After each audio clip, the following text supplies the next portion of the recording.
Hello everybody, this is Hammer Striker here. I've got some parts on the table that were sent to us by Apex Tactical, and they're for the CZ P-10 series, specifically the 9mm. They won't work in other calibers that the P-10 may come in. What I've got is two P-10s here, and I'll talk about them in a little bit, but I've got the S version, which is very new, and I've got the C, which I've had for a very long time. I got it when it first came out. That may be important as we go through talking about the parts. So the parts I've got here are an extended mag release. Early CZs had an ambidextrous mag release. Later CZs have a reversible. You have to make sure you get the right one for the guns you've got. They do have one for each flavor. The Action Enhancement trigger kit, and these triggers are a flat face trigger, and they come as a kit ready to go with some amount of customization. You can use their disconnector or not. That makes about a pound difference in the trigger pull.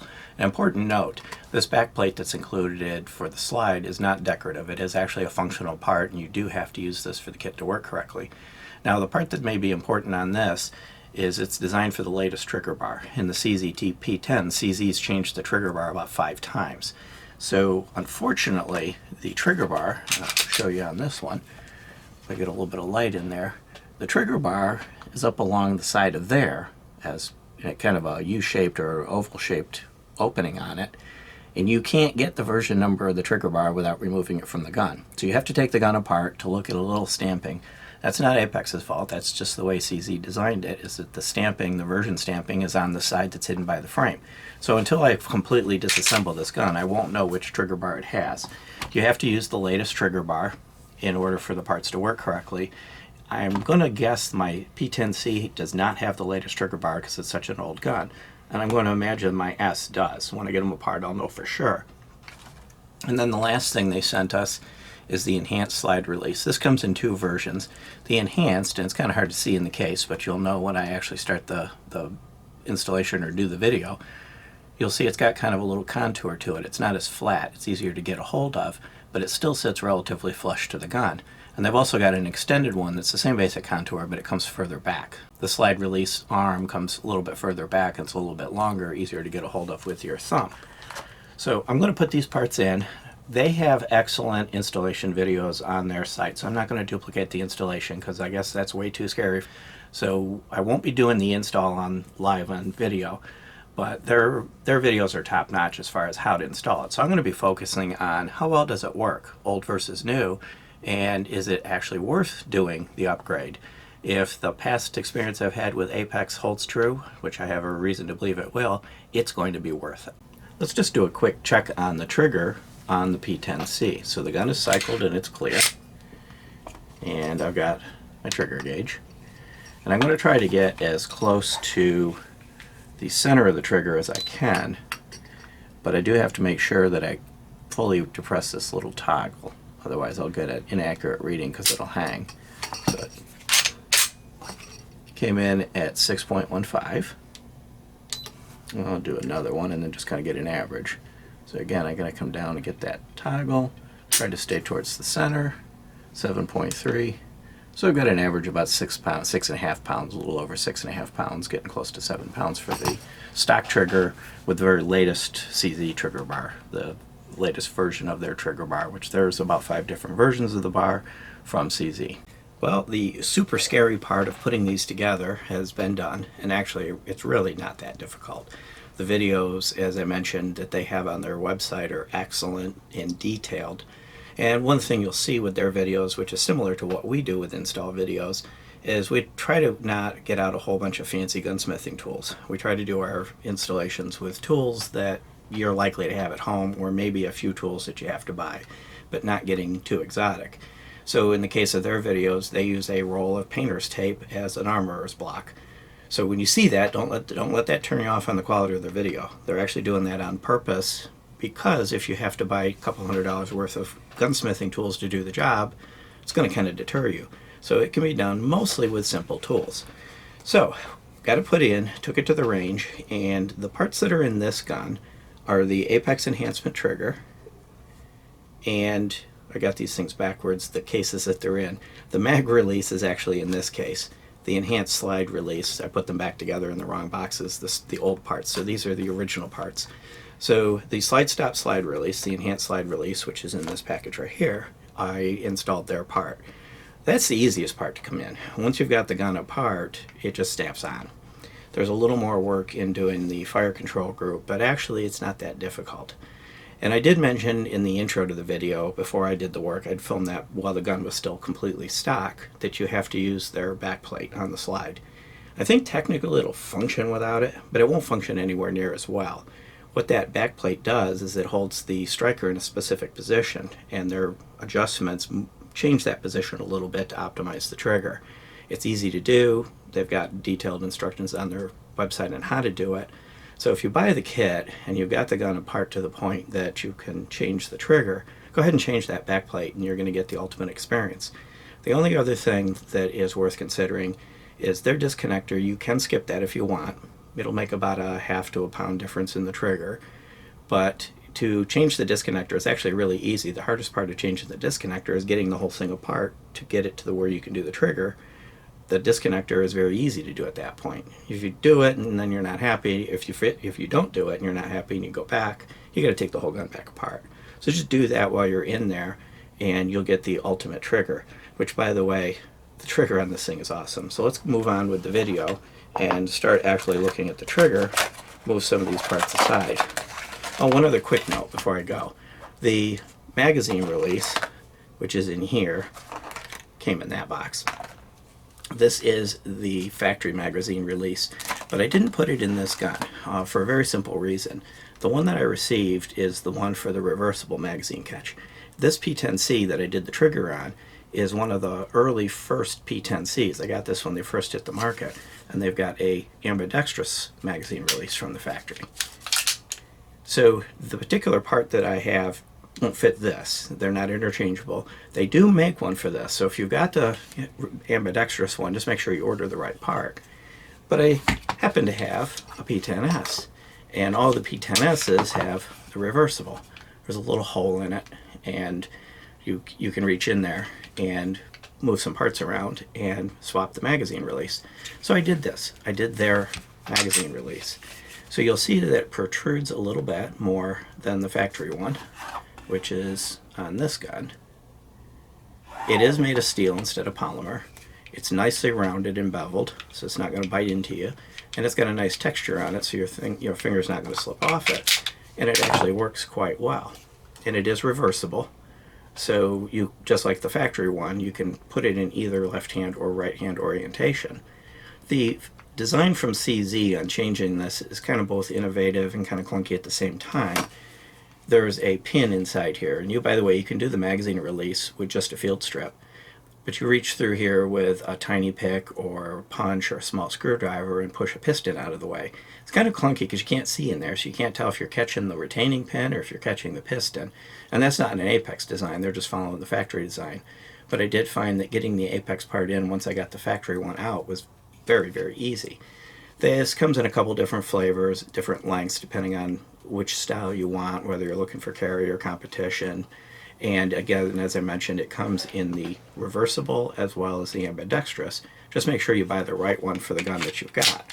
So let me set this aside and we'll continue on with the P-10C, which has had the trigger. Pull the magazine out of it. You'll see that it is unloaded, and you'll see that it is a flat face trigger. And if you didn't really look closely, you might not notice it. This one is black, so it blends right in. It's also available in a red one. The MSRP on the trigger kit is going to be about $105 for the black one and $110 for the red one. The schedule on this is they started taking pre-orders back on August 9th, which is before we had time to get this video produced. They're going to start shipping on August 17th, which, as I'm doing this video right now, that'll be next week. It'll be Tuesday of next week. Now, depending on when you're watching the video, that's going to be sometime in the past. But don't worry, this stuff's not vaporware. If you decide to order one of these, by the time you've seen my video and you decide to order one, it's going to ship fairly soon. So they are available and will be out there. And so far, I'm really happy with the trigger. I took it to the range. I've got range footage that'll intersperse throughout or at the end. And they really did a good job, which is characteristic of Apex. And also I'll show you, this is the slide stop slide release. And you'll see it's got a little more contour on it. It sticks out a little bit more, so it's a little easier to get a hold of it with your thumb. but it's all rounded, so it's not going to bite into you. And unfortunately, I put the other gun aside. Let me grab the other gun back to show you what the factory one looks like. You'll see the factory one is very flush and flat, which might be desirable depending on what you're doing. And it's got kind of a linear texture on it. Theirs, if I can get it to focus, has some texture on the top. It's got a little bit of a ledge and a curve, so it's very easy to get a hold of it. So if I had the slide lock back and I wanted to catch it, it's very easy to get it, push down on it, and release it.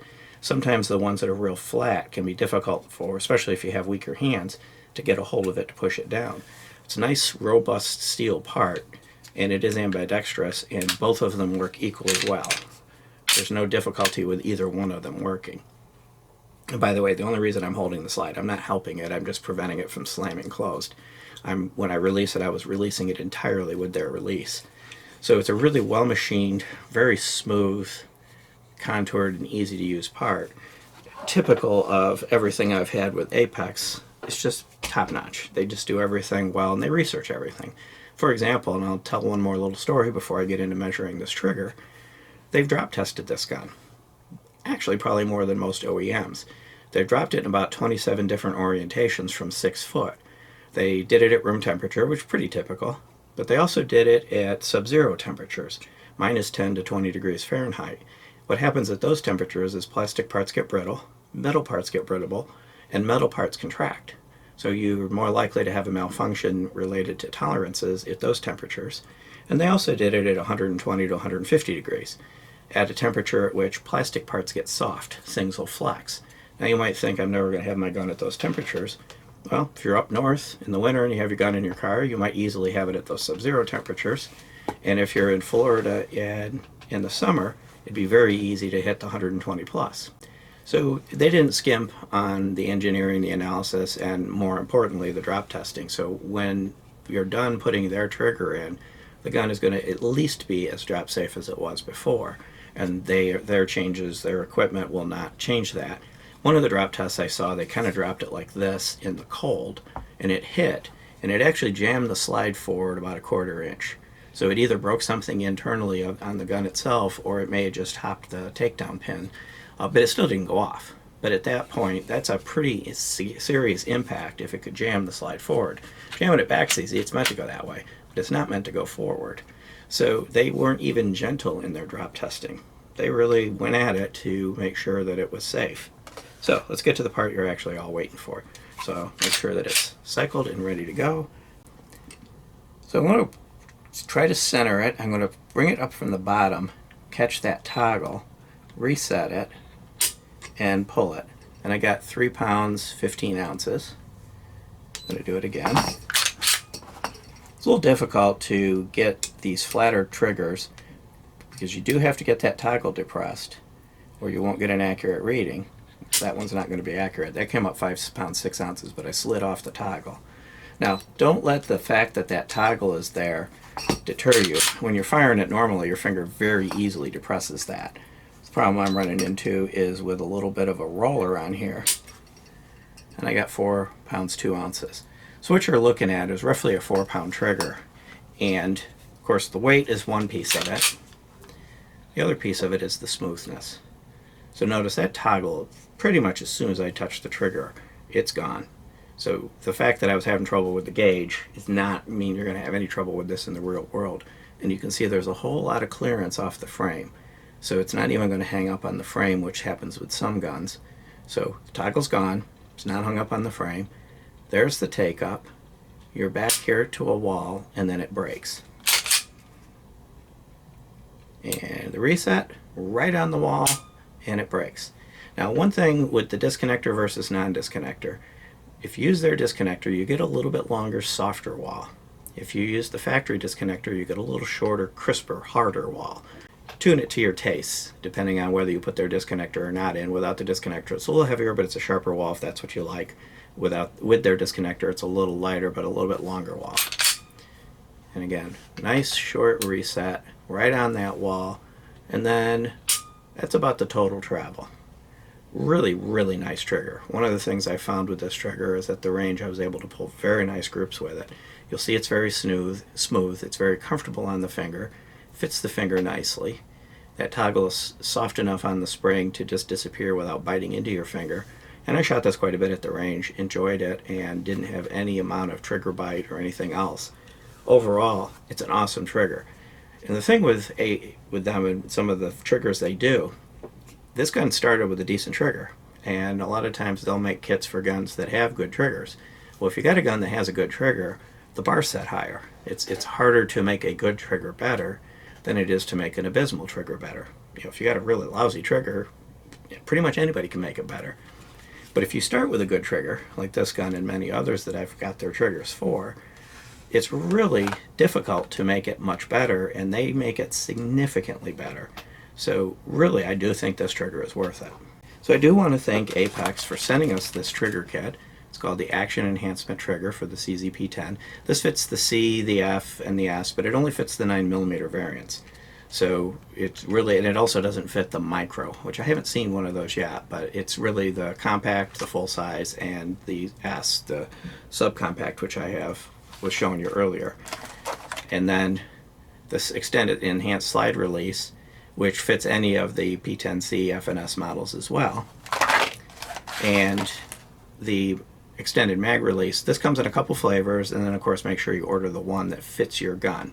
So take a look. If you've got an ambi one, you need the ambi one from them, and if you've got a reversible, then you need the reversible. And you can't convert an ambi to a reversible and vice versa. The internal mechanics of the design of the gun is totally different. It's nothing Apex can control. They're two completely different designs inside the gun. But as long as you buy the one that fits your gun, it's going to work easy for you. One other quick thing before I go I need to mention is, again, a reminder on the trigger bar. You have to make sure that you have a 19 or newer. And I said the latest at the beginning of the video. Well, the latest as of the moment is the 19. But over time that may change. By the time you see this video, there might be a 25. 19 or newer trigger bar, which again, unfortunately, the only way you're going to know what trigger bar you have is to fully disassemble it to the point you're going to do the work. And if you don't have the latest bar, you need to get the latest bar before you do it if you want it to work correctly. Beyond that, if you like our videos, please give us a thumbs up, share, subscribe, click that bell to be notified if you do. Check us out on Facebook, Patreon, Instagram, Twitter, kind of everywhere. And thanks again to Apex for giving us this awesome trigger to review.